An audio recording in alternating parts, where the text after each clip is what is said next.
স্মরণকালে এমন বন্যায় ভাসেনি ফেনীবাসী। ছাগলনাইয়া উপজেলার এই গ্রামে পানিবন্দী অন্তত কয়েক শত পরিবার। ডুবে গেছে বাসস্থান, তলিয়ে গেছে ফসলি জমি। অসহায় মানুষগুলো আশ্রয় নিয়েছে আশপাশের উঁচু ভবনগুলোর ছাদে। ডুবে যাওয়া এমন অনেক বসতঘরের চাল ও মাচায় আশ্রয় নিয়েছে শিশু ও মহিলারা। উদ্ধারকারী দলের বোট দেখলে ছুটে এসে জানাচ্ছেন স্বজনদের নিরাপদ আশ্রয়ে নিয়ে যাওয়ার আকুতি।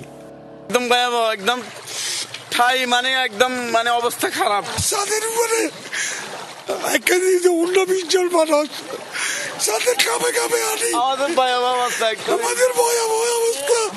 ফেনী জেলার ছাগলনাইয়া, ফাজিলপুর, পরশুরামের গ্রামগুলোতে বাড়ছে পানি প্রবাহ। আটকে পড়া লক্ষাধিক বাসিন্দাদের উদ্ধারে একাধিক বোট নিয়ে কাজ করে বাংলাদেশ সেনা ও নৌবাহিনীর ডুবুরি দল।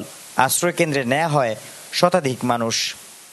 ইতিহাসে আর হয়েছে বলে আমার মনে হয় না, এটা এবারই আমার মনে প্রথম। ভাই খুব করুণ অবস্থা, কারে কি বাঁচাবো বাঁচানোর মতো কেউ কোনো পরিস্থিতি নাই। গতকালকে আমার কলিগের বাসায় আশ্রয় নিয়েছিলাম এদিকে, তো ওই সময় কম সমান পানি ছিল। আজকে ওনাদের একতলা বিল্ডিং পুরোটাই ডুবে গেছে।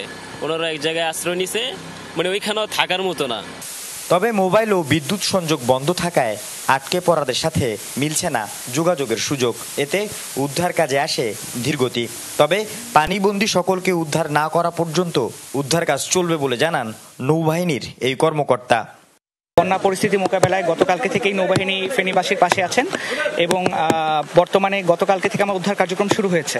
তাছাড়া আমাদের টোটাল 12টা বোট আছে, যে বোটগুলো এখন উদ্ধার কার্য চলতেছে এবং এটা একবারে সকাল থেকে শুরু হয়েছে, একটানা রাত পর্যন্ত, যতক্ষণ পর্যন্ত না হয় এটা চলতে থাকবে। ঘরবাড়ি ও ফসলি জমির মতো পানিবন্দী ফেনীর একমাত্র 250 শয্যা বিশিষ্ট হাসপাতাল সহ গুরুত্বপূর্ণ সব সরকারি প্রতিষ্ঠান।